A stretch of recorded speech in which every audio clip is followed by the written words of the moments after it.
Welcome back to episode 3 of the van build series. In this episode, I'm going to discuss installing my ceiling fan and insulation. So let's get into it. As a quick aside, everything that I use in my van build is going to be linked below. If you're looking for something I mentioned in a specific video, check that video and more than likely it has the link. If not, feel free to leave a comment down below and I will provide the link to anything that I use here. So having some sort of roof fan or vent is essential, if nothing else, than for moisture control. If you've seen my previous videos, you know the importance of preventing rust or mold. With the amount of moisture the human body exhales every night, it's key to have a way to vent that moisture out. In addition to that, a fan can help a lot with temperature regulation in both the summer and winter. I myself opted for the Max Air fan, but there's also a fantastic fan that people say good things about. However, the Max Air fan seemed to be the kind of consensus favorite, and so that's why I went for it. It had a good history of reviews and working well. So the first step in installing the Max Air fan was to pull out your mounting plate, trace an outline of the plate. It should be, I believe it's 14 by 14 inches. That's going to act as your outline that you follow along with your jigsaw. Then you're going to take, in my case, I used blue painter's tape. You're going to tape around the perimeter of that line. And I also put tape on the actual jigsaw itself. And this is just to protect that metal and paint on the van roof. I don't want to scratch any of that off, which is only going to lead to more rust in the future. And you know how much I hate rust. As a little aside, there's probably a better way to do this, but in terms of centering the fan, I just took a tape measure and I measured between the corrugations so I found the center point to outline the mounting kit. Once you have your outline all taped off, your jigsaw is taped and ready to rock, you're going to want to go below the soon-to-be hole inside your van. And I took my box from the actual Max Air fan and I cut a hole out of that so I could tape that to the ceiling and catch any metal shavings that were to fall through. Obviously, again, we don't want metal shavings getting into any nooks or crannies, as they can just cause more rust, which once again, we don't want. I originally tried to tape the box up with blue painter's tape as I didn't want to leave any residue on the interior of the van. However, I quickly realized that wasn't going to work.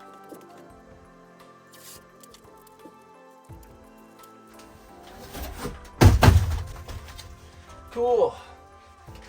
Any residue that's left behind from duct tape is going to be covered up anyway, so just go ahead and go with the strong duct tape and make sure that box is locked in place so we catch all those metal shavings. So we've got our outline in place on the roof, we've got our box taped below. Now is time to start the process of actually cutting a giant hole in the roof of our van, which if you're anything like me, it was kind of a nerve-wracking time. Something I forgot to mention is make sure you're wearing proper safety measures, at least some safety glasses or safety goggles. There's going to be metal shards flying all over the place and you really don't want to get one of those in your eye. To get the hole started, you're going to need a drill bit that is wide enough to allow a jigsaw blade to then go into that hole. So I think for me, I had to use, it was almost a ½ inch, if not maybe even a little bit bigger.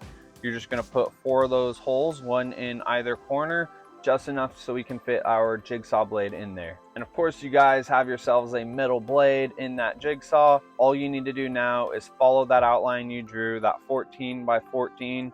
Cut along those edges, take your time, there is no rush, and before you know it, that chunk of metal is going to be falling out of your ceiling. So you have a giant hole in your ceiling now. Now you need to grab a metal file and sand off any of those rough edges. We're going to end up painting these edges, so just get any excess little metal pieces off of there, both from the inside and the outside, to make sure that you get all those little metal scraps. Once you've hit the entire perimeter with your metal file, we're going to use a vacuum of some sort. I fortunately have this little handheld Milwaukee shop vac. We want to vacuum up any metal shavings either on the roof or if any manage to get inside through your taped up box somehow.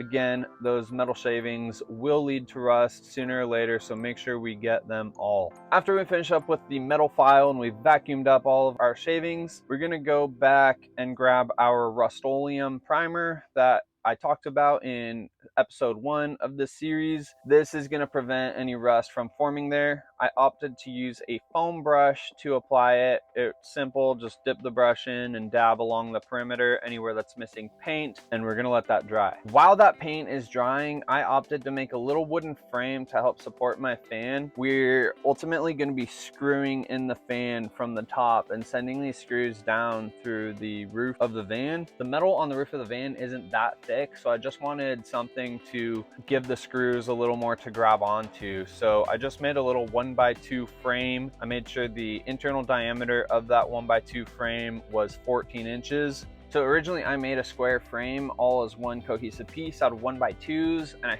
I attached that to the ceiling with some liquid nails, and then I screwed into that. In hindsight, it probably didn't matter that all the 4 pieces of wood were connected. What I would have done, because of the corrugations on the ceiling of the van, they left my frame kind of sitting uneven. I would actually just do one piece at a time and go around the perimeter of what is going to be my frame and attach those 1x2s to, again, just kind of reinforce where the screws are going to be coming in. They don't need to be connected. There's no real need for them to be connected. Their entire purpose is just giving the screws coming through the roof a little bit more to bite onto. Before we put our mounting plate on, we're gonna apply butyl tape. This is gonna create a watertight seal, and it's gonna help fill those corrugations again, just to make everything level. So in the places where the corrugations are inset, I am applying an extra piece of tape just to close that gap on that like space differential a bit. So after you've glued your wooden frame to the ceiling, or if you chose to skip that step, the next step is going to be putting that mounting plate on the roof. So you're going to want a drill bit a little bit smaller than the screws that are provided. We're going to put that in our drill, set the plate where it needs to be. We're just going to pre-drill all those separate holes. After that, we're going to go ahead and just thread all of our screws in one at a time.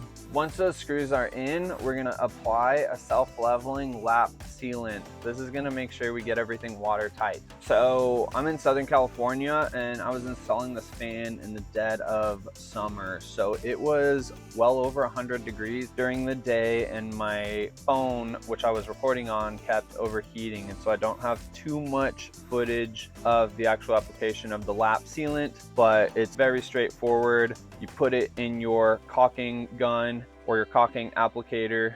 You're going to make sure you cover each screw is very important. And in addition to covering the screws, we want to cover the entire perimeter. Think of it as sealing the mounting plate to the actual van. So anywhere that it looks like water could penetrate under the mounting plate, we want to make sure we cover that with the lap sealant. I personally covered the entire perimeter of the mounting plate, and I've had this van in several pretty gnarly rainstorms, and I have yet to find a drop of water in here from the roof. So I would say it's holding up really well. Once we have the mounting plate installed, really the last step is just dropping the fan into that big hole in our ceiling now. Make sure as you drop it in that the wires, they drop inside and don't get pinched or caught on the outside. Once the fan is dropped in, you're gonna have, I think it's 4 screws to secure there from the outside. Those screws can be kind of tricky. You might have to pull the fan up and down or wiggle it around a little bit to line it up to get those screws in their designated holes.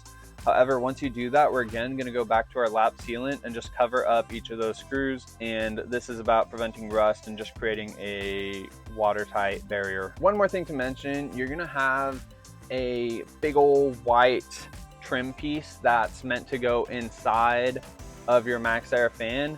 You're not going to put that on until you finish up your ceiling, because that's going to go after all your wood panels or whatever ceiling panel you choose to use. So just keep that piece somewhere safe. We'll cover that a little bit in the ceiling video in the near future. We're also going to cover the wiring of the fan in our electrical installation video also in the near future. This is an optional kind of extra step if you want it. I got an insulated cover online. It's a super easy process. All you're gonna do is you're gonna take off that interior cover. You're going to place that interior fan cover on top of your insulated cover, and then you're gonna drop the magnets on top of your plastic fan cover, and those magnets are going to kind of automatically be attracted to where the magnets are in your insulated cover.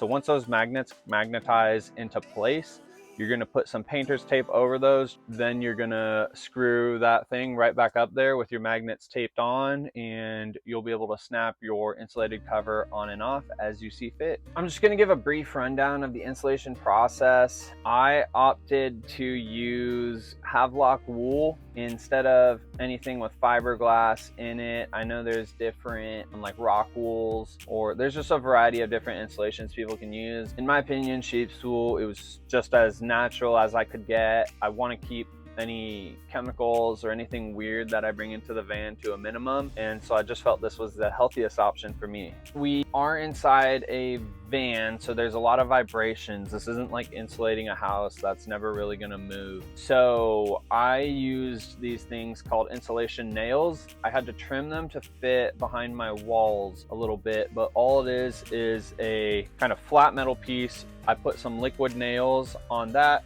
I stuck it to the wall, and then once you put your insulation of your choosing on there, you have a little washer and then a little end cap to sort of hold the insulation in place. This way, as I drive around and my van shakes and vibrates, those pins or those nails will kind of hold the insulation in place, and it won't all just fall and collect in the bottom of the wall space. With insulation, there's not exactly a lot to it, but that wherever you have empty space behind your walls, cover it up with insulation. I ended up needing about 3 boxes worth of Havelock wool. Your van may be different. Again, I have a high roof extended Ram ProMaster. I think it's a 156-inch wheelbase, maybe 159.